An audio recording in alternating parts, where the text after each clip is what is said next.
आज हम समझेंगे कि प्लास्टिक बल्कि एक सुविधा ही नहीं बल्कि एक बहुत बड़ी समस्या है। आज हम उसके पीछे का काला सच आपके सामने लाएंगे। जी हाँ, पूरा विश्व का कितना उत्पादन होता है विश्व में प्लास्टिक का, उससे कितना हमारे पर्यावरण को नुकसान होता है, आज हम सब आपके सामने प्रस्तुत करने जा रहे हैं। नमस्कार दोस्तों, मैं उदित यादव। हम लोग तो प्लास्टिक का उपयोग तो करते हैं, लेकिन क्या वो हमेशा हमारी ज़िंदगी से चला जाता है? जी नहीं, ये आपकी सोच बिल्कुल गलत है। वो हमारे जानवरों में, हमारे शरीर में और हमारे पर्यावरण में वैसे की ही वैसे रह जाता है। आज हम जानेंगे कि विश्व में कितना प्लास्टिक का उत्पादन होता है और कितना अपशिष्ट निकलता है। चलिए हम जानते हैं। पहला है उत्पादन 2019 तक दुनिया भर में हर साल लगभग 460 मिलियन मीट्रिक टन प्लास्टिक का उत्पादन हो रहा था। अगर यही रफ्तार बनी रही तो 2060 तक यह आंकड़ा 1.2 बिलियन मीट्रिक तक पहुंच सकता है। रिसाइकलिंग दुनिया भर में केवल 9% ही प्लास्टिक की रिसाइकलिंग होता है। बाकी का ज़्यादातर हिस्सा या तो जला दिया जाता है या कचरा स्थल में चला जाता है। समुद्र में प्रदूषण हर साल लगभग 11 मिलियन टन प्लास्टिक कचरा समुद्र में जाता है। यह हर दिन 2000 कचरा ट्रकों के बराबर है। अगर कोई बड़ा बदलाव नहीं हुआ तो 2040 तक यह मात्रा 50% तक बढ़ सकता है। जानवरों पर असर क्या है? हर साल प्लास्टिक कचरे के कारण लगभग 1 लाख से ज़्यादा समुद्री स्तनधारी जैसे व्हेल और डॉल्फिन और लाखों समुद्री पक्षी मारे जाते हैं। चलिए अब हम जानते हैं भारत में प्लास्टिक प्रदूषण के आंकड़े। चलिए स्टार्ट करते हैं। पहला है अपशिष्ट उत्पादन। भारत में हर साल 9.3 मिलियन टन से ज़्यादा प्लास्टिक कचरा का उत्पादन होता है। कुप्रबंध इस कचरे का लगभग 40% हिस्सा इकट्ठा नहीं हो पाता और खुले में पड़ा रहता है, जिससे नदियाँ, सड़कें और लैंडफिल प्रदूषित होते हैं। प्रमुख प्रदूषक एक रिपोर्ट के अनुसार भारत दुनिया का सबसे बड़ा प्लास्टिक प्रदूषक बन चुका है, जो वैश्विक प्लास्टिक कचरे का लगभग 20% हिस्सा उत्पादन करता है। और चौथा सिंगल यूज़ प्लास्टिक। भारत में उत्पन्न होने वाले कुल प्लास्टिक कचरे का लगभग 43% सिंगल यूज़ प्लास्टिक यानी कि एक बार इस्तेमाल होने वाला प्लास्टिक होता है।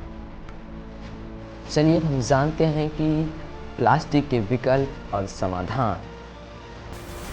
चलिए अब जानते हैं प्रतिबंध। भारत में 2022 में सिंगल यूज़ प्लास्टिक, एक बार इस्तेमाल होने वाला प्लास्टिक पर प्रतिबंध लगा दिया गया, जिससे प्लास्टिक स्ट्रॉ, कटलरी और पॉलीथीन बैग शामिल है। बदलाव के उदाहरण: कुछ कंपनियां अब प्लास्टिक की जगह बायोडिग्रेडेबल, जो अपने आप नष्ट हो जाते हैं, पैकेजिंग का इस्तेमाल कर रही हैं, जैसे कि पौधे से बने बैग या कागज़ के डिब्बे। उपभोक्ता का उत्पादन: एक व्यक्ति कपड़े का बैग, दोबारा इस्तेमाल होने वाली पानी की बोतल और टिफ़िन बॉक्स का इस्तेमाल करके हर साल सैकड़ों प्लास्टिक की वस्तुओं को कचरे में जाने से बचा सकता है।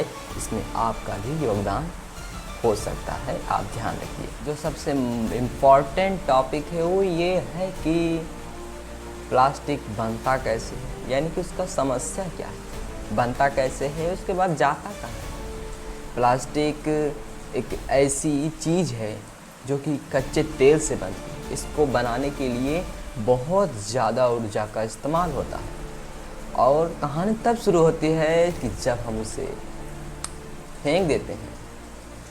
हम उसे क्यों फेंकते हैं, उसके यानी कि हमारे दिमाग में क्या चुल्ल मची रहती है कि उसे फेंक देते हैं। चलिए हम जानते हैं। दुनिया में प्लास्टिक का रिसाइकलिंग बहुत ही कम होता है, लगभग यानी कि होता ही नहीं, इतना समझ लीजिए। और क्या होता है, हम उसे फेंक देते हैं। कहाँ फेंक देते हैं? ये समुद्र में या हम लैंडफिल यानी कि ज़मीन पर खुले में फेंक देते हैं। उसका होता क्या है आप कमेंट में बताइए, क्योंकि हम ही लोग फेंकते हैं। उसका उत्तर हम बहुत ही अच्छे से दे सकते हैं। आप उसका उत्तर ज़रूर दें कमेंट में। चलिए इसी टाइम कमेंट करिए। जो सबसे इम्पोर्टेंट टॉपिक है वो है कि इस समाधान और इसका निष्कर्ष। चलिए हम जानते हैं। तो क्या हमें प्लास्टिक का उत्पादन बंद कर देना चाहिए, यानी कि उत्पादन या इस्तेमाल? उत्पादन तो नहीं, क्योंकि बहुत ज़्यादा इसका कहीं की यूज है जो कि ज़रूरी है। हम इस्तेमाल यानी कि दैनिक जीवन में इस्तेमाल करते हैं, जैसे पॉलीथीन ऐसे वगैरह वगैरह जो चीज़ें हैं, उसको क्या हमें बंद कर देना चाहिए?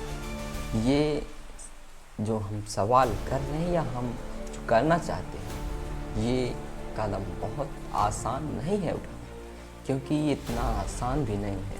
लेकिन हमारा यकीन मानिए कि एक रिपोर्ट के अनुसार बहुत सारी देश की कंपनियां इसका इस्तेमाल करना बंद कर दी। अगर भारत सरकार चाहे तो इस पर प्रतिबंध फिर लगाए और उस पर कुछ फाइन वगैरह लगाकर बंद करा दे। हमारी भारत सरकार से यही रिक्वेस्ट है। लेकिन सबसे बड़ा बदलाव तब होगा जब हम कदम उठाएंगे।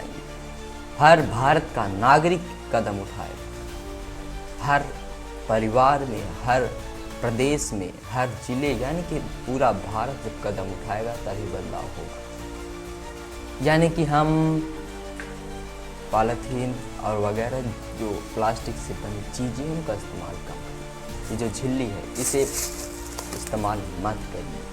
ये कितनी आप देख सकते हैं, इस्तेमाल करिए। ये देखिए ये कितना सही, ये कागज़ की बनी, इसे आप फेंक देंगे ज़्यादा से ज़्यादा 1 महीने में, उससे कम समय में ये नष्ट हो जाएगा। इसका इस्तेमाल करिए आप। हम आपसे यही रिक्वेस्ट करते हैं।